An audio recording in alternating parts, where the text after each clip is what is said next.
유유히 흐르고 있는 강 루아르.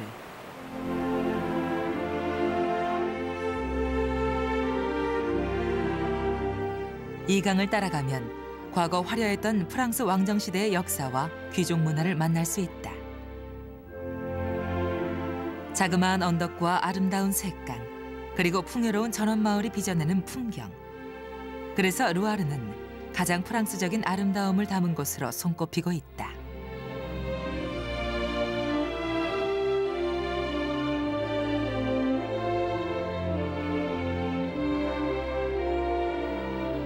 오랜 옛날부터 왕과 귀족들을 매혹시켰던 아름다운 땅.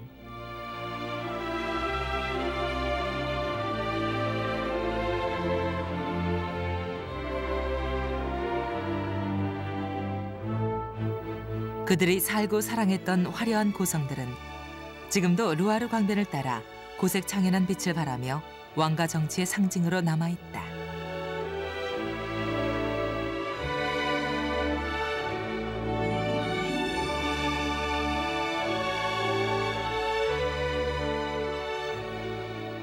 일찍이 프랑스의 정원이라 불리며 문화의 꽃을 피웠던 루아르. 그곳엔 프랑스의 아름다움이 살아 숨쉬고 있다.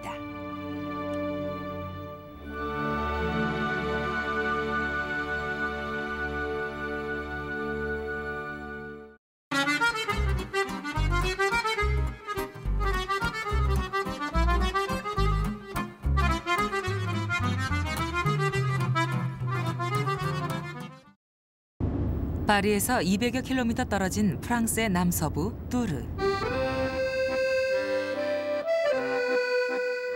과거 왕족의 사냥터로 유명했던 울창한 숲과 들판, 풍요로운 루아르 강은 뚜르를 정치와 문화의 중심지로 만들었다.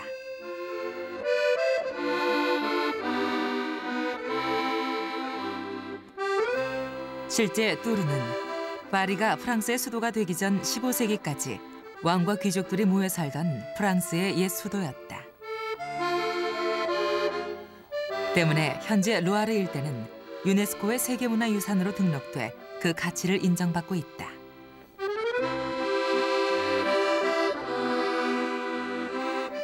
중세시대 뚜르의 중심지였던 플리무로 광장.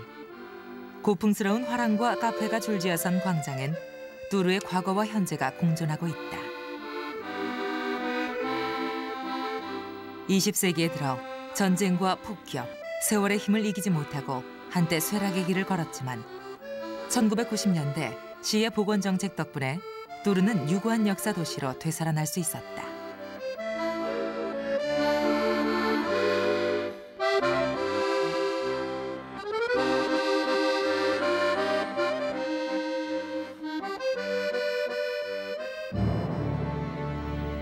구시가 동쪽으로 장엄하게 버티고 서 있는 생가티엥 성당. 유난히 많은 종교 건축물 중 가장 압권이다. 장장 400여 년에 걸쳐 완성된 대성당은 어두운 음향에 부서질 듯한 스테인드 글라스와 조각들로 장식되어 중세인들이 신을 향해 바쳤던 뜨거운 열정을 그대로 보여주고 있다.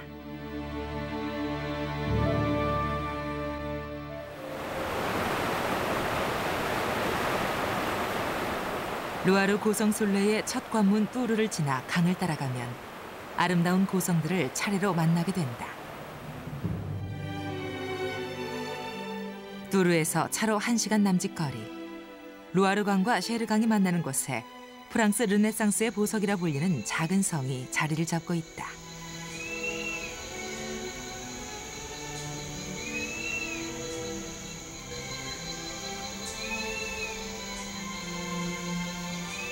루아르에 남아있는 80여 개의 고성들 중 가장 낭만적이며 여인들의 슬픈 역사가 숨쉬고 있는 슈농소 성.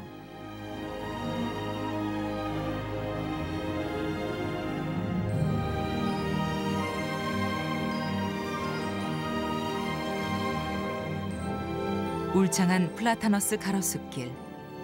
왕들이 사냥을 마치고 돌아가던 숲을 지나면 비밀 속에 숨어있는 듯한 슈농소 성이 그 모습을 드러낸다.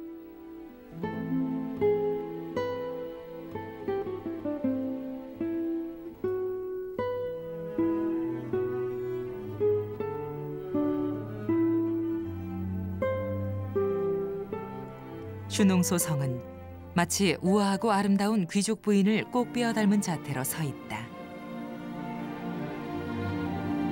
16세기에 지어진 이래 조금씩 완성된 성은 조개 르네상스의 향취가 진하게 남은 건축물과 이탈리아풍 장식이 멋스럽게 어우러져 시간을 초월하고 있다.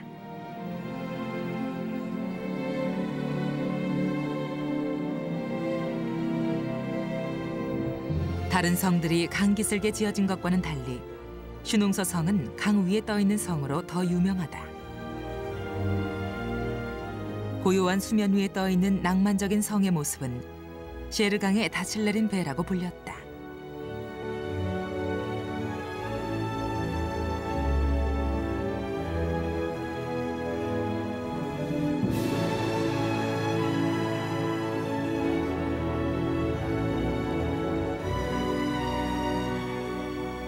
화려한 조각이 새겨진 르네상스식 입구를 통해 성 안으로 들어가면 성의 주인공들이 살았던 역사의 무대가 눈앞에 펼쳐진다.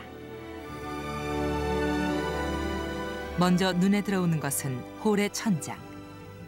육중한 건축물을 지탱하기 위해 지그재그 모양으로 만들어진 천장은 고딕 양식으로 복잡하면서도 세련된 멋을 불어넣고 있다.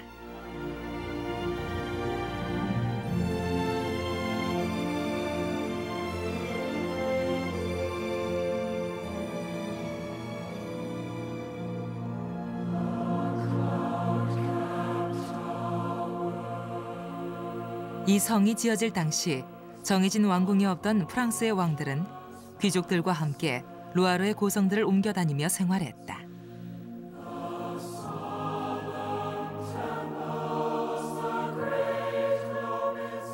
때문에 여느 성과 마찬가지로 삶의 중심축이었던 예배당은 슈농소에 들어서자마자 그 경건한 모습을 드러낸다.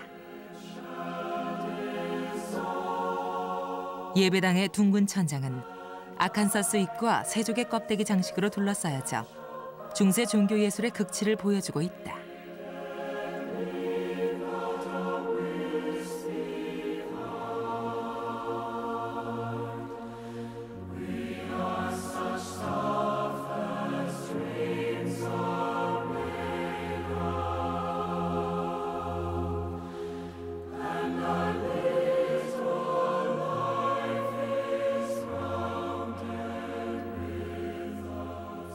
여섯 명의 주인이 거쳐간 슈농소는 많은 사연과 주인공들의 파란만장한 삶을 담고 있다.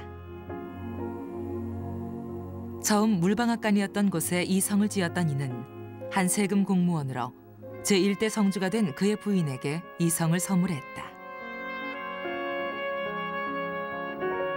하지만 너무도 아름다운 성이었기에 곧 왕과로 팔리는 운명이 됐다. 그리고 앙리 2세는 그의 애첩 디안이란 여인에게 사랑의 징표로 이 성을 선물하게 됐다.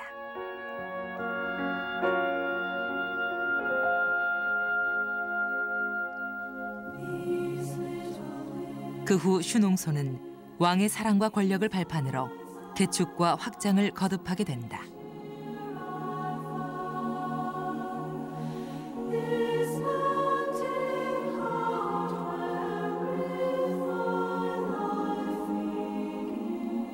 그때부터 슈농소의 역사는 프랑스 건축의 역사인 동시에 왕과 여인들의 슬픈 역사를 담게 된 것이다. 디안을 시작으로 이 성의 성주는 대대로 여인들이었다. 때문에 여섯 여인의 성으로 불리는 슈농소는 다른 성에서는 결코 볼 수 없는 독특한 특성을 가지고 있다.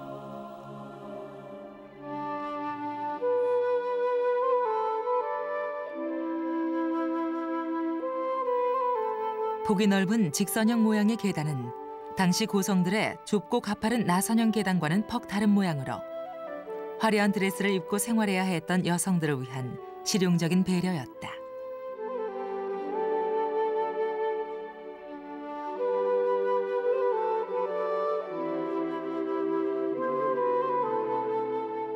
복도를 중심으로 방을 배치하는 개방형 구조 또한 여성들을 보호하기 위한 섬세함을 엿볼 수 있는 구조.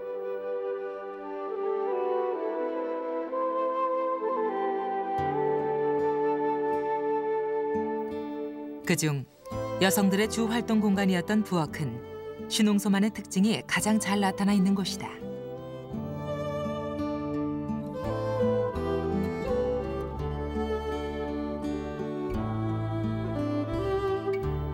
매일 열리는 성대한 무도회와 왕과 왕비의 식사를 준비하던 부엌은 편리한 활동 공간이어야 했다.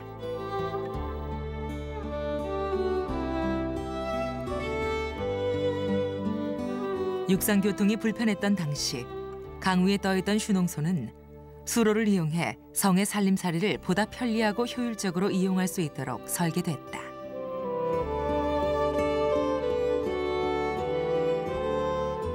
부엌은 바로 강과 자유롭게 통할 수 있는 구조로 만들어졌다.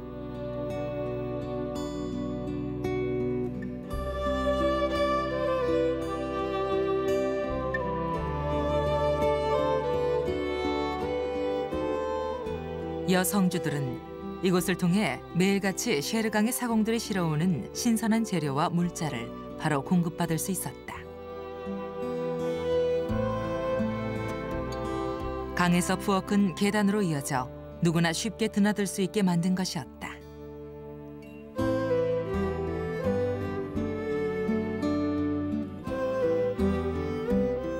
또한 눈길을 끄는 것은 강으로 이어져 있는 두레박.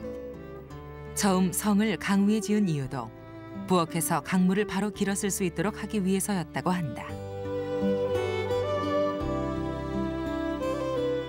화덕에 설치된 도르래는 눈꽃 뜰 새 없이 바쁜 시간에도 고기를 태우지 않고 구울 수 있도록 고안됐다.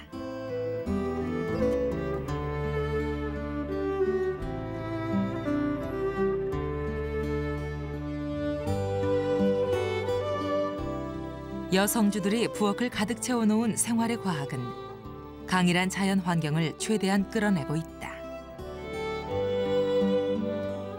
부엌 한 구석에 자리 잡은 푸죽간. 강물을 대량으로 퍼올릴 수 있는 펌프로 수도를 설치해 푸죽간을 보다 청결하게 관리할 수 있도록 만들어 놓은 지혜가 돋보인다.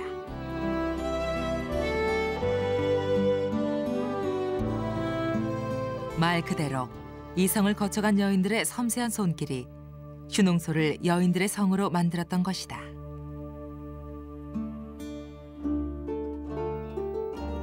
성의 오른편에 드넓게 펼쳐진 디안의 정원. 슈농소에서 가장 아름답다고 손꼽히는 이 정원은 두 여인의 사랑과 질투가 만든 예술품. 사냥을 핑계로 이곳을 자주 찾았던 앙리 2세를 위해 왕의 애첩 디안이 직접 조성한 것이었다.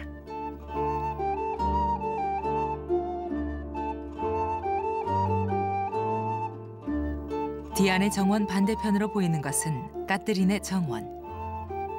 앙리 2세의 왕비이자 사랑받지 못했던 여인 까뜨린이 만든 것이었다. 한 남자를 사이에 둔 애첩과 왕비는 수많은 야사와 전설을 남기며 역사가의 입에 오르내리게 된다.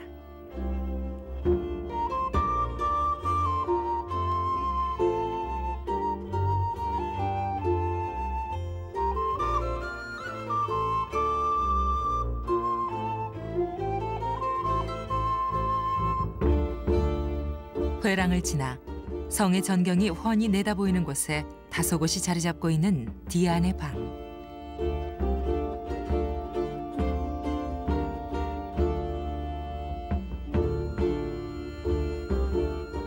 이 방의 주인은 성의 제2대 성주였던 디안 드 푸아티에.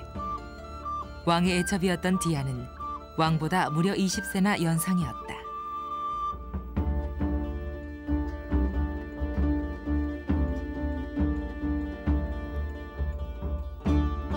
그러나 쉐르강가에서 벌거벗은 채 자주 목욕을 즐겼다는 디안은 앙리 2세가 죽을 때까지 왕의 사랑을 독차지한 아름다운 여인이었다.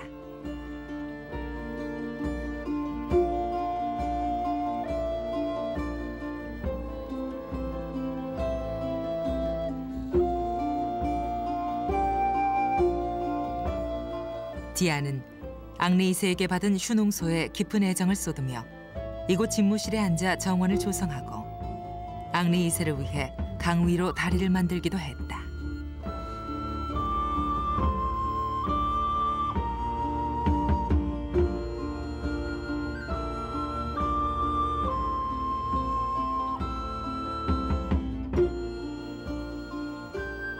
앙리 2세가 갑작스런 사고로 죽은 후 애첩을 질투한 까트린에게 쫓겨날 때까지 디아는 사랑과 권력 위에 군림했던 것이다.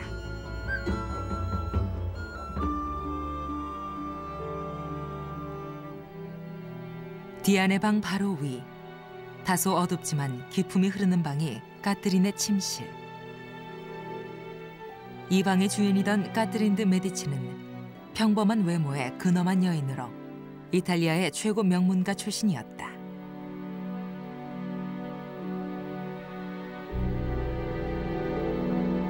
그러나 늘 디안의 그늘 속에서 사랑받지 못한 채 홀로 가정을 지켜야만 했던 비운의 왕비였다. 부와 권력을 주었지만 앙리 2세의 냉대를 받으며 이 방 안에서 디안에 대한 질투와 싸워왔다.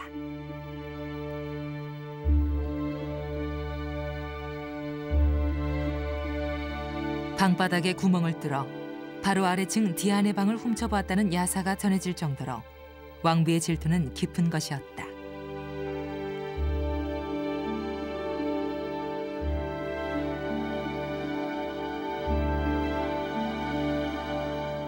하지만 두 여인의 전쟁에서 승리한 것은 왕비 카트린이었다.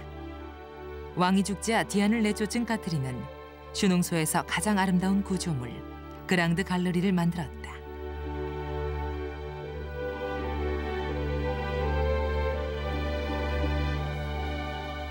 강 위에 걸쳐있는 아름다운 다리가 만들어지며 슈농소는 비로소 오늘날 같은 완전한 모습을 갖게 된 것이다.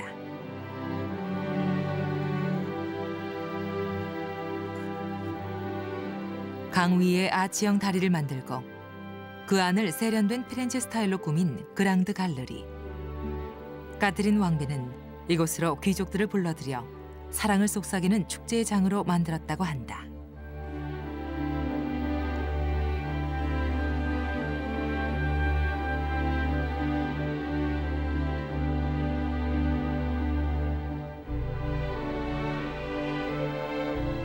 그 후 이 회랑은 1차 대전 당시 야전병원으로 개방되어 2천여 명의 부상자들이 치료를 받았던 역사의 현장으로 기록되고 있다.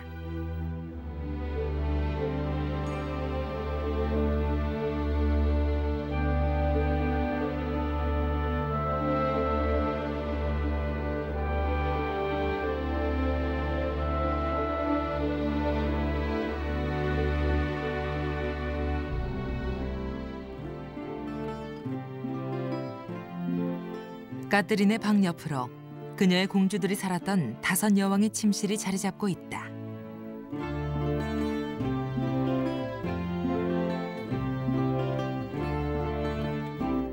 사랑은 받지 못했지만 세 아들을 왕위에 올리고 공주들을 유럽의 왕비로 만든 야망의 여인 까트린.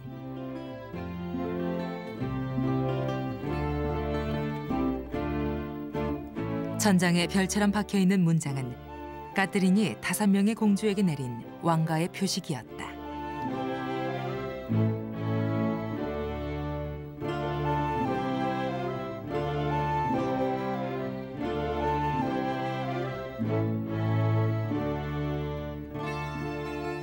왕의 사랑을 받은 여인만 소유할 수 있는 성이기에 슈농소는 왕가 여인의 동경이 되어 루아르강의 연인으로 남게 됐다.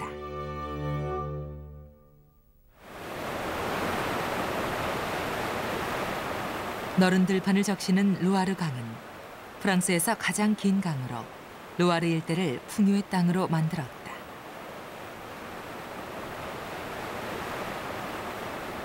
루아르의 강기슭, 그 풍요를 바탕으로 지어진 성 블루아가 한눈에 들어온다.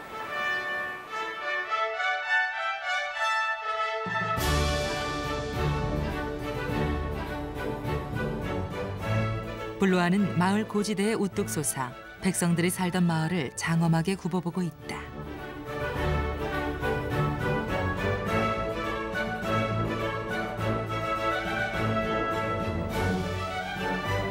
(13세기에) 블루아 백작가에서 지은 블루아 성은 앙리 4세가 파리로 수도를 옮기기 전까지 100여 년 동안 프랑스 왕가의 저택으로 사용된 성이었다. 성으로 들어가는 입구는 곧 프랑스 건축사를 한눈에 볼 수 있는 전시장으로 들어가는 길이기도 하다.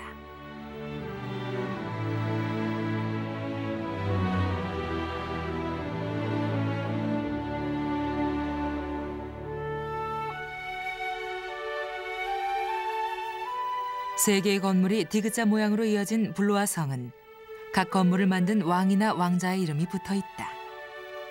가장 왼쪽이 가스통 도를레앙의 성관, 가운데 정면을 향한 건물은 프랑스와 1세의 건물, 그리고 빨간색 벽돌 건물이 루이 12세 성관이다. 이 블루아 성은 짧은 시간 동안 가장 다양한 양식이 혼합되어 지어진 것으로 프랑스 건축 문화의 격변기, 그 한복판에 서 있는 성이었다.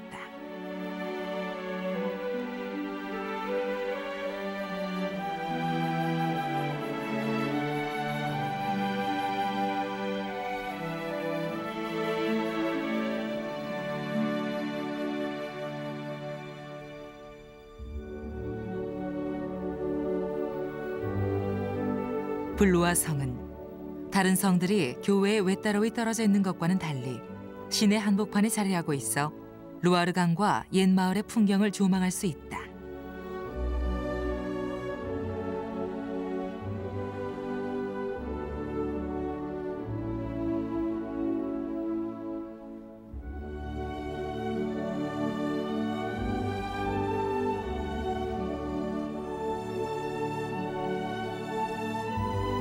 블루아 성이 프랑스 건축 양식의 전시장이라고 불리는 이유는 독특한 이관 구조 때문이다. 이관 구조란 서로 다른 시기에 건축된 건물들을 마치 한 건물처럼 이어서 만드는 기법이다.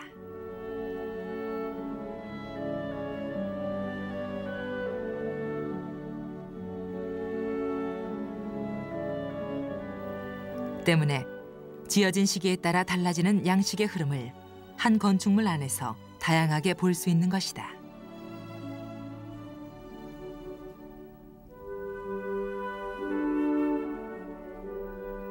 블루아 성의 정면에 눈길을 끄는 탑 하나가 눈에 띈다. 프랑스와 1세의 이름을 딴 대계단이 그것이다.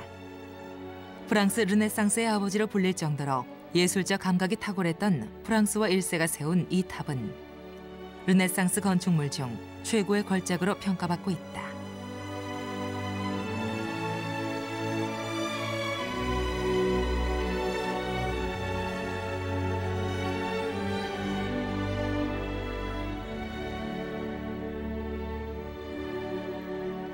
프랑스와 1세의 상징물인 불도마뱀 문양은 탑 곳곳에 조각으로 장식돼 있다.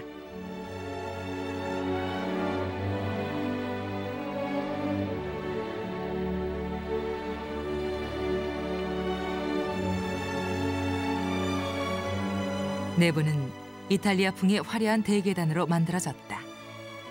고딕 양식을 기본으로 이탈리아 르네상스의 영향이 짙게 배인 세부 장식.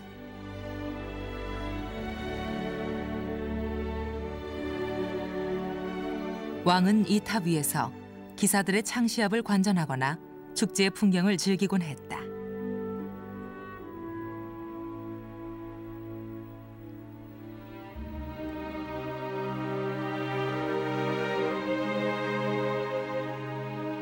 프랑스와 1세의 왕비 클로드의 갤러리엔 이들의 안타까운 사랑이 남아있다.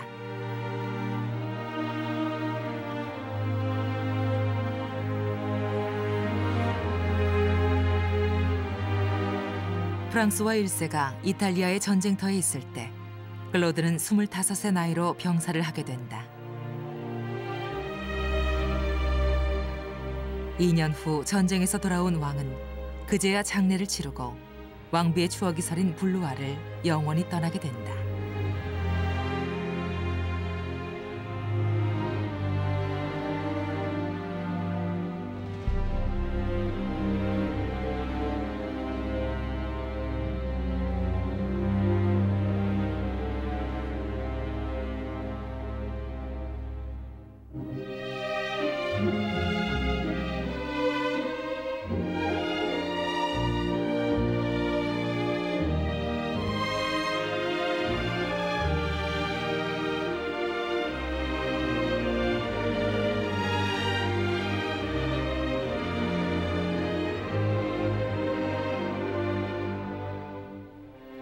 프랑스와 1세의 건물에 있는 또 하나의 방은 왕비의 수집실.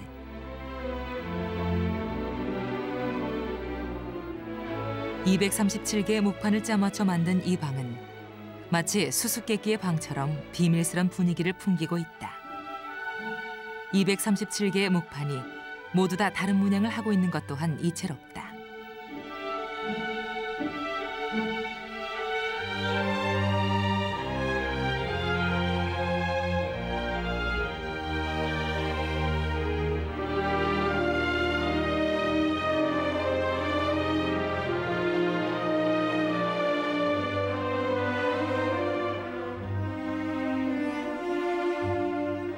이 비밀스러운 방의 주인은 앙리 2세의 미망인 까뜨린 왕비. 음모와 정략으로 이름 높은 그녀는 이 방을 비밀 금고로 사용했다. 벽에 숨겨진 4개의 비밀 금고는 각종 보물과 문서, 그리고 정적을 암살할 때 사용했던 독약을 숨겨놓았던 곳이라 전해진다. 정치의 중심이었던 만큼 블루아는 피비린내 나는 권력 투쟁의 장이었던 것이다.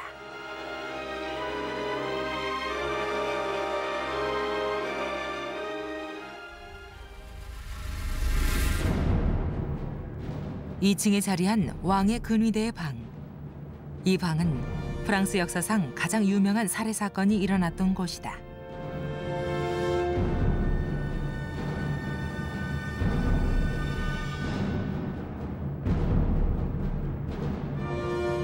프랑스의 왕 앙리 3세와 최고 권력자였던 기지 공작이 사건의 주인공이었다.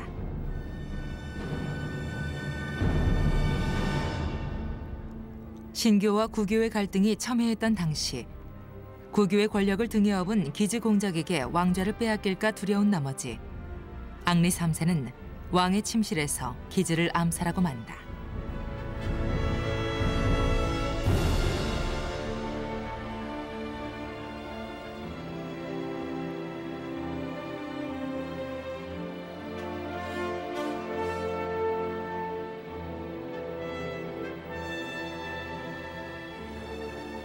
종교 갈등이 왕권 다툼까지 이어졌던 프랑스 역사 속에서 야심만만한 권력자 기즈는 이 방에서 한 줌의 채로 루아르 강에 뿌려졌다.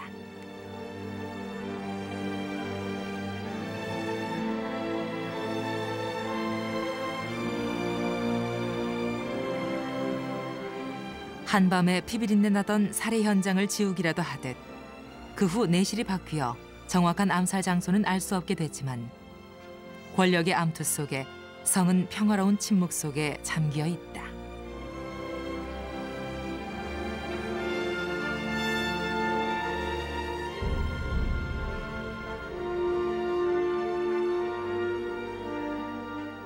(15세기) 후반 루이 12세가 지은 건물엔 프랑스 왕정 사상 기록에 남을 만한 장소가 보존돼 있다. 삼부회가 열렸던 참사실이 그곳이다.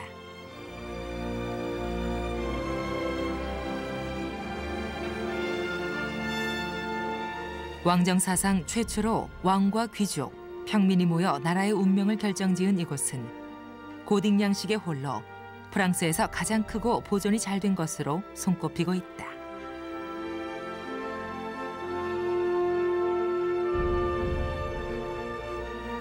삼부회 소집으로 국민의 아버지란 칭호를 받았던 루이 12세. 그는 르네상스 문화를 프랑스로 들여오는 계기를 만든 왕이기도 했다.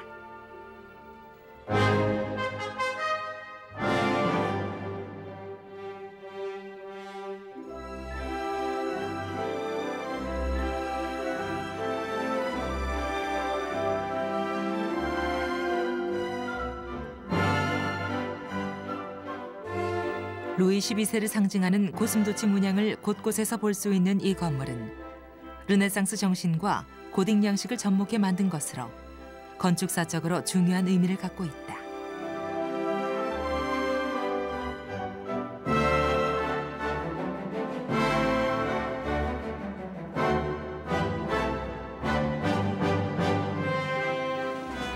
건물 내부에는 현재 미술관이 들어와 있다. 이곳에는 16세기부터 19세기에 이르는 풍부한 회화와 조각, 그리고 기사의 갑옷과 전투 용구가 전시되고 있다. 프랑스의 문화와 예술, 그리고 당시의 생활상을 엿볼 수 있는 문화의 전시장으로 손색이 없을 정도다.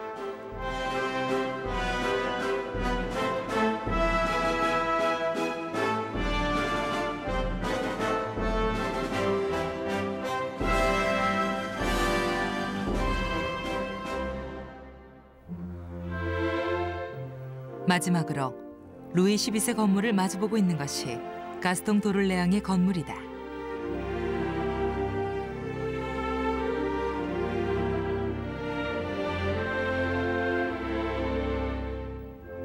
세 건물 중 가장 후기에 지어진 건축물로 17세기 고전주의 화려한 양식으로 장식되어 있다.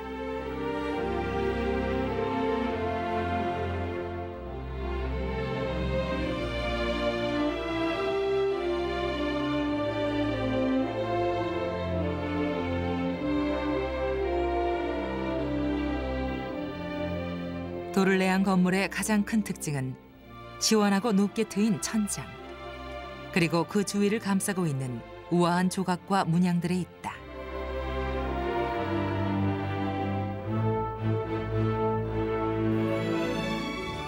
프랑스 왕가의 막강한 권력자였던 도를레앙 왕자는 베르사유 궁전 공사를 완성한 고전주의 건축의 거장 망사르를 불러 이 건물을 짓게 했다. 이로써 프랑스 건축 역사가 총망라된 위대한 성, 블루아가 완성된 것이다.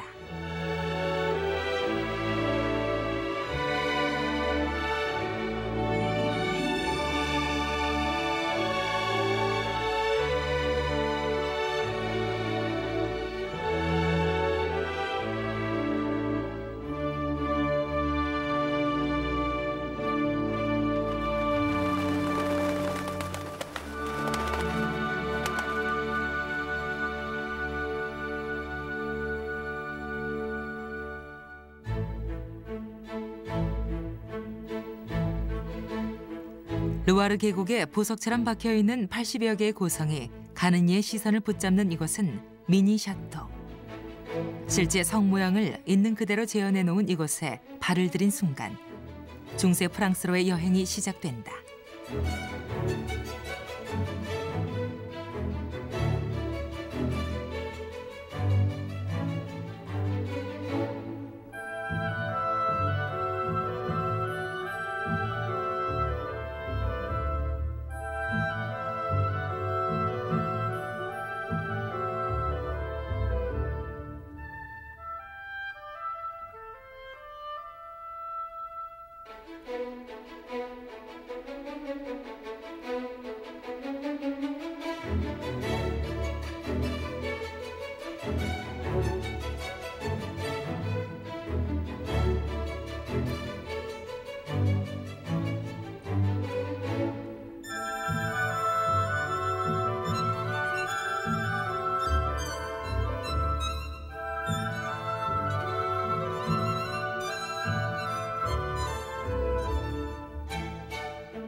또르의 동쪽, 웅장한 기품을 내뿜으며 우뚝 서 있는 성 앙보아즈.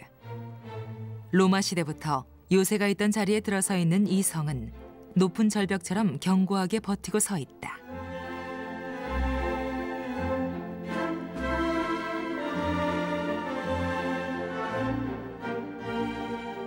왕이 절대 권력을 갖기 시작한 15세기 무렵, 이 성은 프랑스 왕들이 가장 좋아한 거처로 진정한 의미에서 최초의 왕궁이라 할 수 있는 곳이다.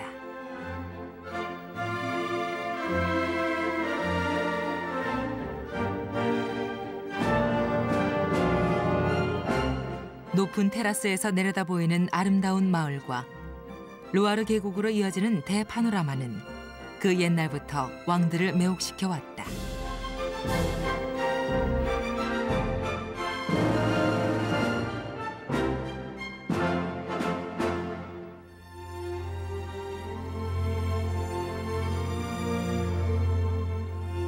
일찍이 상업용으로 건설된 다리와 전략적으로 용이한 지리적 이점 덕분에 앙보아즈는 방어용 성곽으로 당당한 면모를 갖추게 된 것이다.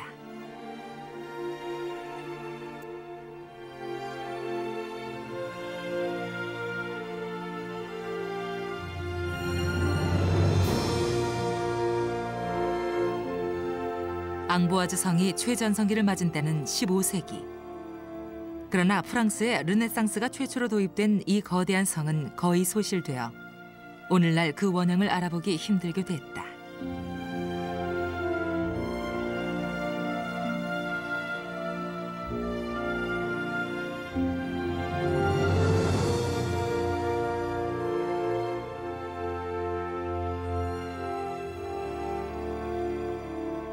다만 루아르의 경치를 감상할 수 있는 테라스가 남아 그 옛날의 번영을 조금이나마 짐작하게 할 뿐이다.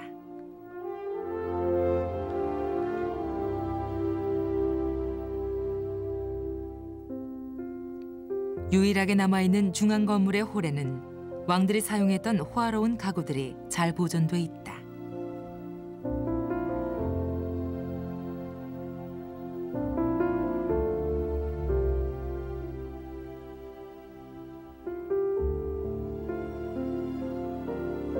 (15세기) 당시 시대를 앞서 나갔던 앙보아즈의 번영과 문화는 가구의 변천사 속에 녹아들어 있다.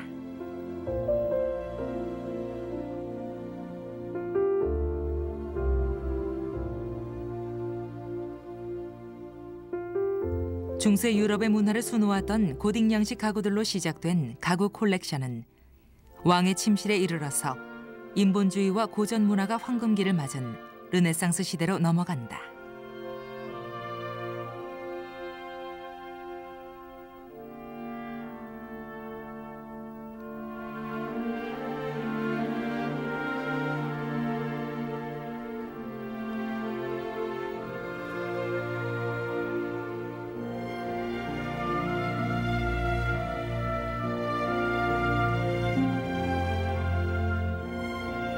르네상스 미술의 최고 발견이라 불리는 원근감은 캔버스에서 빠져나와 조각에까지 도입돼 가구에 입체감과 생명을 불어넣고 있다.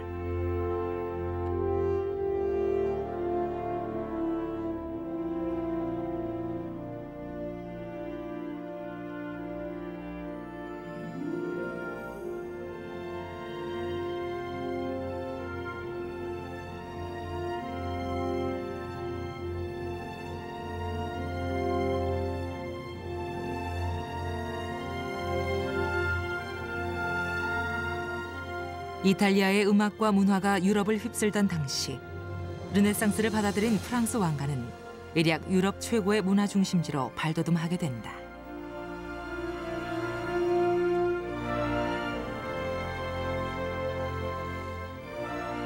(19세기) 귀족 시대가 저물 때까지 당시 왕과의 부와 권력이 얼마나 찬란했는지 잘 보여주고 있다.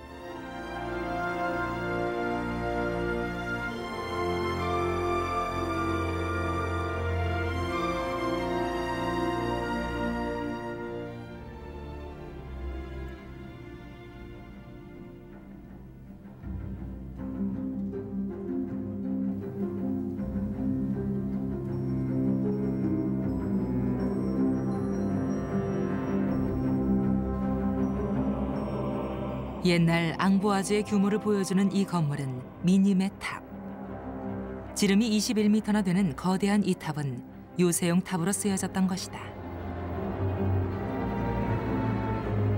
탑 내부엔 완만한 나선형 도로가 넓게 나 있어 요새를 지키던 병사들과 가축들이 대량으로 이동할 수 있도록 만들어져 있다.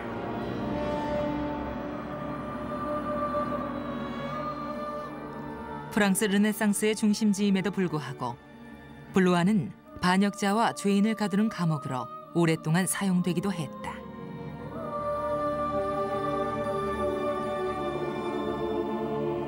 앙부아즈를 더 유명하게 만든 것은 일명 앙부아즈의 음모라 불리는 대학살 사건이었다.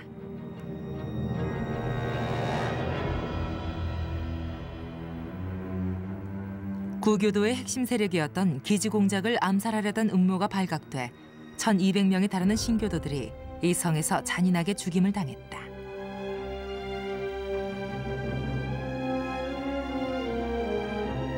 당시 음모자들의 시체를 걸어놓았다는 쇠갈고리는 지금도 남아 잔혹한 종교 전쟁의 그늘을 드리우고 있다.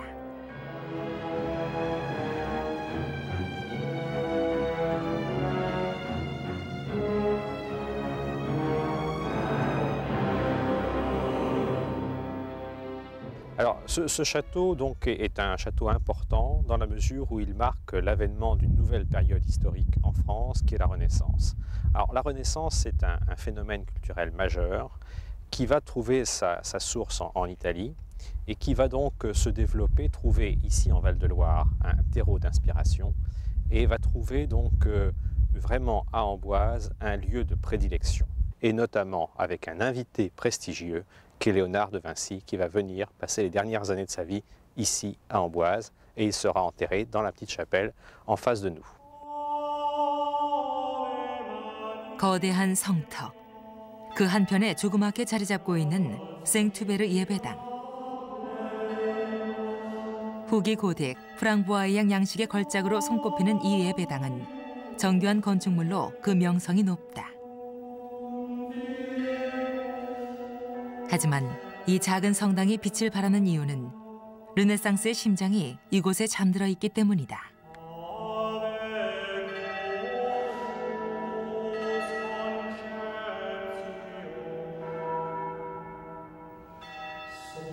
르네상스 시대의 거인이자 역사상 가장 위대했던 예술가 레오나르도 다빈치.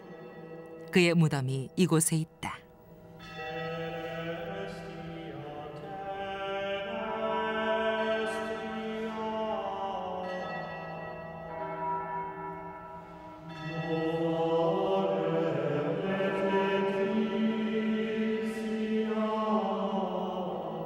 원래 다빈치의 유해가 발견된 곳은 이 자리. 오래된 건물이 무너지며 발견된 유해가 성당으로 안치된 것이다.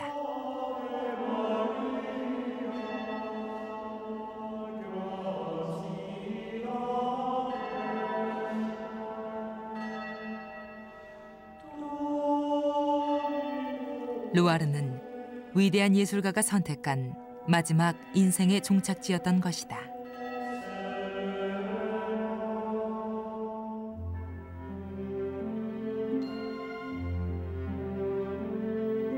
앙부아즈에서 불과 500여 미터 떨어져 있는 고색 창연한 저택 글로리쉐.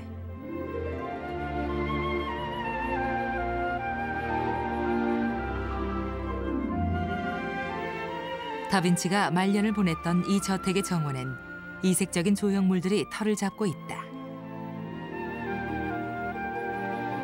다빈치의 상상력이 그대로 표현된 발명품들이 전시돼 마치 다른 차원에 온 듯한 착각을 불러일으킨다.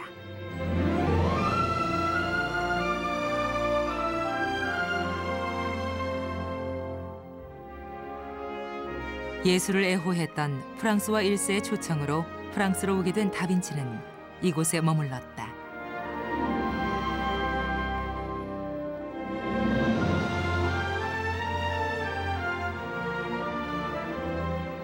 프랑스와 1세의 총애를 받으며 왕의 전속 화가이자 건축가로 활동했던 다빈치는 1519년 이곳에서 숨을 거뒀다. 마지막 예술혼을 불태우며 글로리쉐에서 보낸 4년은 다빈치 생애에서 가장 평화로운 한때였다.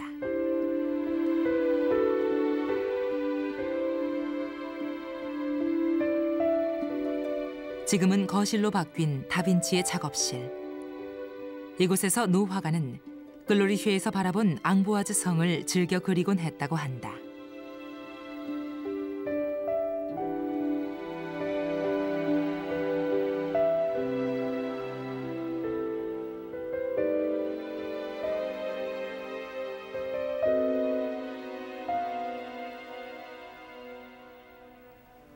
글로리쇼와 앙보아즈를 잇고 있는 지하 동굴. 프랑스와 1세는 이 길로 다빈치를 자주 찾아왔다고 한다.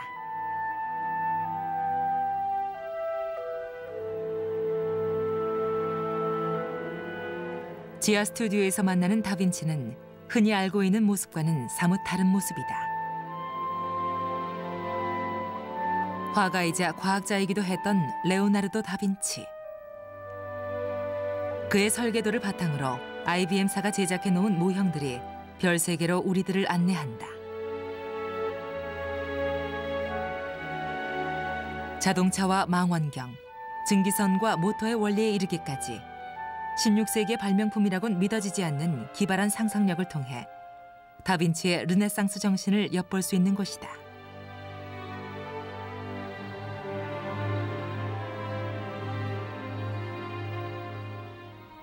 다빈치는 인간의 의지와 능력을 믿었던 가장 완벽한 르네상스인이었다.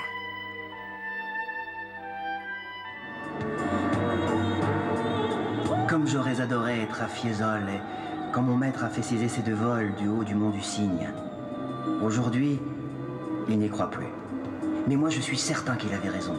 L'homme peut quitter le sol. J'ai vu dans ses dessins les machines.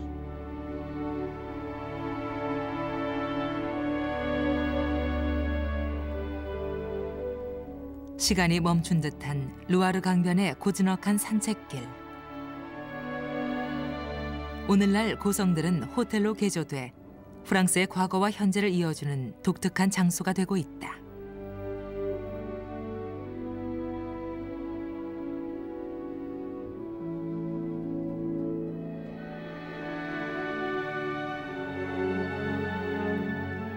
원래 정문이었던 자리는 성의 보존을 위해 폐쇄되었을 뿐 옛 모습 그대로 일반인과 만나고 있다.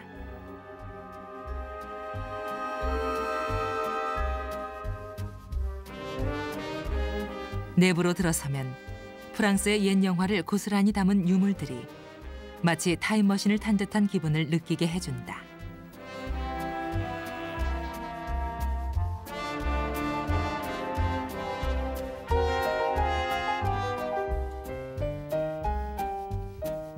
과거를 죽은 역사로 박물관에 전시하기보다는 현대로 이끌어내는 길을 선택한 고성 호텔들.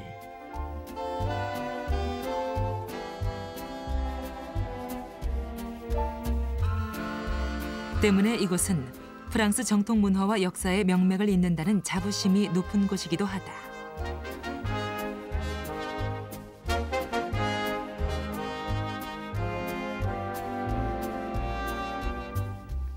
프랑스의 궁정 문화와 함께 발전한 정통 요리 또한 문화의 하나로 루아르의 기품을 담아내고 있다.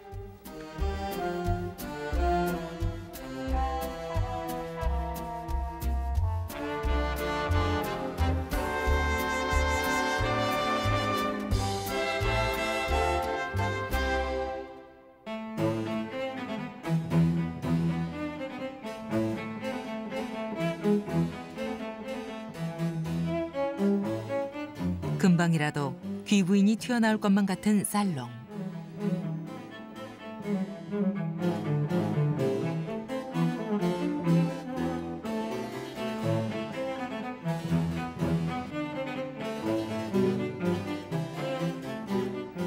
가파르고 좁은 나선형 계단 또한 옛 성의 모습 그대로.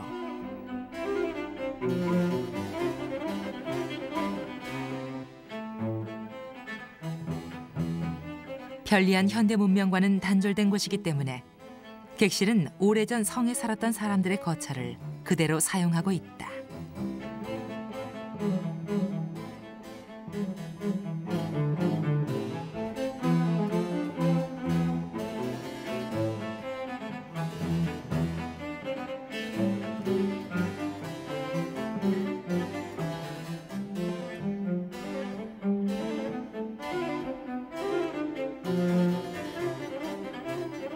객실은 저마다 다른 모양으로 고풍스런 가구와 인테리어로 장식돼 있다.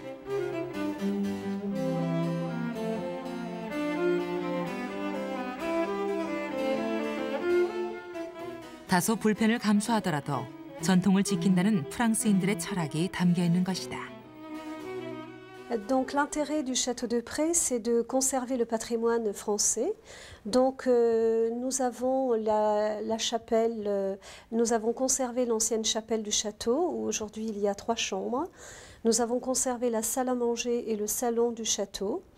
Nous avons sauvegardé la partie bois dans laquelle se trouvait, enfin, l'entrée du château était à travers le bois. Les caves ont été également sauvegardées.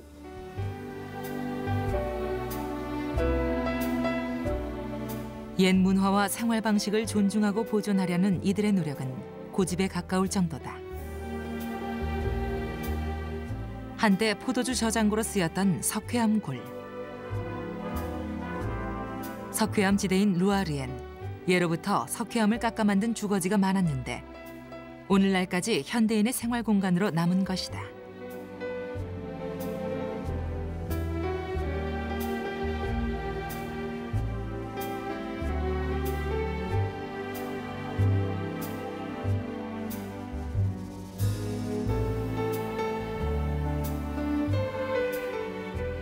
한때 이곳에 있던 거대한 포도주 통은 파티가 열릴 때마다 개방돼 이곳으로 흘러나와 루아르의 멋과 낭만을 향기롭게 수놓았다.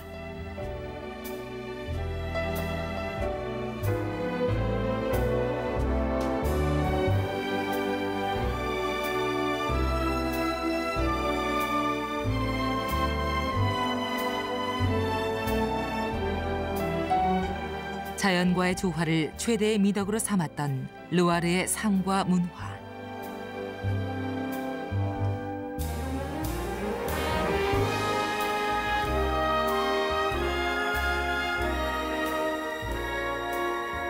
그 아름다움은 시간이 흘러도 퇴색하지 않고 새로운 의미로 되새김질되어 우리에게 다가오고 있다.